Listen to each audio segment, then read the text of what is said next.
pregnant woman sentenced to die for killing her boyfriend's wife. So it's kind of like you're in this shock because you're just like, that didn't happen. That didn't happen. That didn't happen. Another who buried an elderly couple alive. These aren't horror stories, they're real. And they all have one thing in common. They were among the youngest women ever sentenced to death in modern U.S. history. Number 5. It is therefore ordered that you shall be put to death by electrocution in the method prescribed by law, and that you shall be transferred to the custody of the warden at the Tennessee Prison for Women. We start in Tennessee, where an 18-year-old girl committed one of the most brutal crimes the state had ever seen and smiled about it. I did something horrible that is unacceptable, and I realize that. But I don't deserve to die for the actions of 3 individuals. I'm against the death penalty. Krista Pike was just a teenager when she earned the chilling title of the youngest woman on death row in modern U.S. history. It all started at a Job Corps training program in Knoxville, where Krista had a reputation for being moody and impulsive. Not have somebody chain me up when I walk out a door or tell me when I can use the bathroom or eat a meal. Colleen Slemmer's mother has little sympathy. But what happened one night in January 1995 turned her from troubled teen to cold-blooded killer. She and her boyfriend, Darrell Shipp, believed that another student, 19-year-old Colleen Slemmer, was trying to steal Darrell away. There was no proof. No text messages, no love letters, just jealousy and paranoia. That was all Krista needed.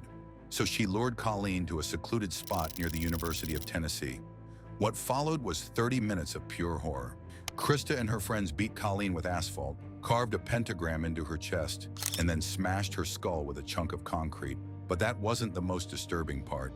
After it was over, Krista kept a piece of Colleen's skull as a souvenir. When she was arrested, she didn't deny it. She even bragged about it to other inmates. At just 20 years old, Krista Pike was sentenced to death. And to this day, she remains on death row in Tennessee, still fighting off execution dates. Her insane wish? She once asked to marry another inmate, someone also convicted of murder, right from her cell. But just when you thought it couldn't get worse, let's talk about a woman who was 8 months pregnant when she helped kill her boyfriend's wife and then tried to pretend she had nothing to do with it.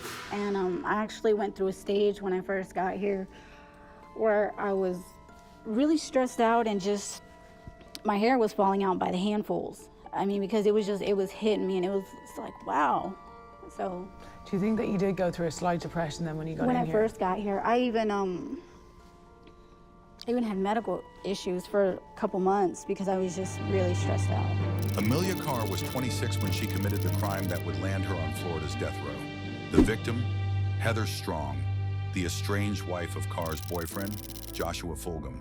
The motive? A custody battle and a jealous rage that spiraled completely out of control. On Valentine's Day 2009, Amelia lured Heather to a trailer under the lie that she needed her to sign some custody paperwork. But once inside, Heather was tied to a chair with duct tape, suffocated with a plastic bag, and buried in a shallow grave that had already been dug. Amelia later claimed she left before Heather was killed, but that didn't explain the chilling detail investigators uncovered later. Police found surveillance footage of Amelia and Joshua buying the duct tape and tools used in the murder. And there was another bombshell, a taped police interview where Amelia admitted Joshua asked her to try to snap Heather's neck. On the tape, Amelia calmly responds, "I didn't really try." That one sentence sealed her fate. She was sentenced to death in 2011, becoming the youngest woman on Florida's death row at the time. Her final wish? She didn't ask for a fancy meal or a visit from family. She simply wanted to be treated like she still had a future.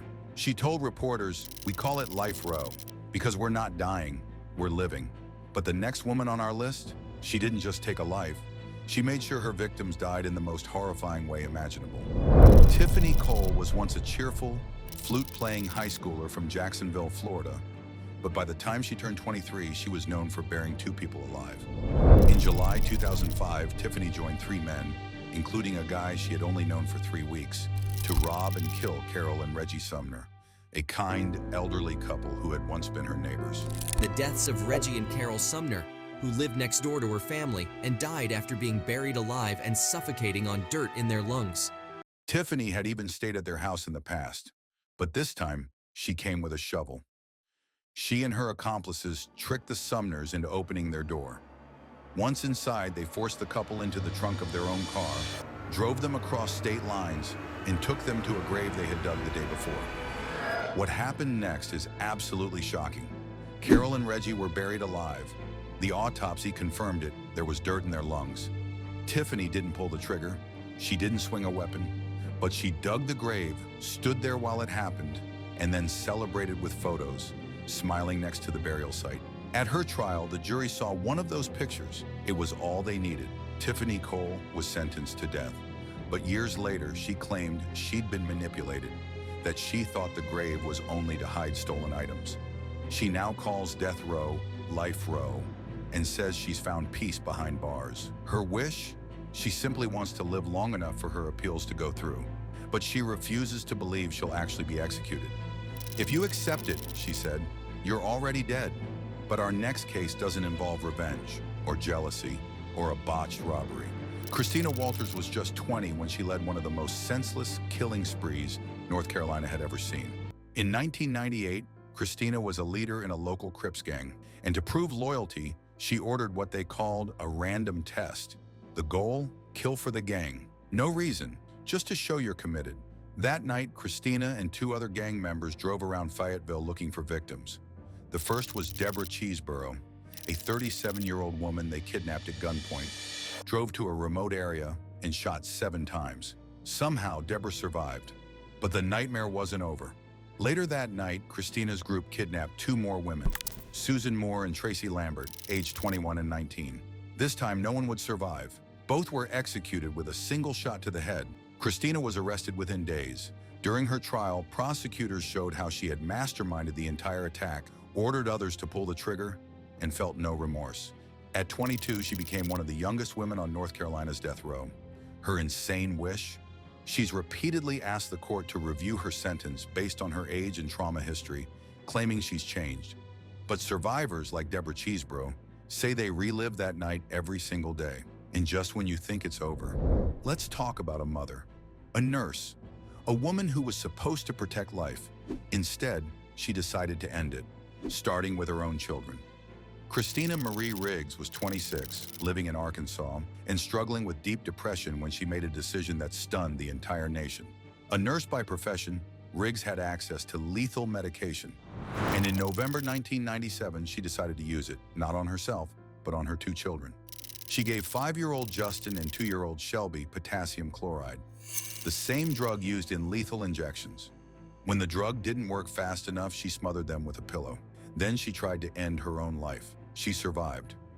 When police found her, she confessed immediately. She told them she had planned the entire thing, that she wanted to save her children from a world she couldn't survive in. There were no elaborate defenses, no claims of insanity. She was tried, convicted, and sentenced to death.